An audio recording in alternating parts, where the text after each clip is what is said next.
हमने मैदान में काफी मुकाबले किए, लेकिन किसी भी जंगजू को आपकी तरह मुहारत से लड़ते हुए नहीं देखा मैंने। इस बार किसी दुश्मन से नहीं, हमारा मुकाबला अपनों से है। जब फरमान यहाँ आ जाएगा, तमाम सरदारान मेरे आगे घुटने टेकेंगे। गायों की मार रही है। ये कैसे मुमकिन है कि आपके हमलावर को जिंदा छोड़ दिया जाए? हम उन लोगों के दरमियान बगावत की आग भड़काने जा रहे हैं जो उनके लिए कयामत होगी।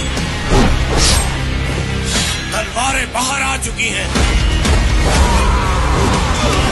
ये क़यादत का मुकाबला है। बहुत खून बहेगा। अगर जमीन खून को तरस रही है तो बहाओ इसे। खून तो बहेगा, बहुत खून बहेगा।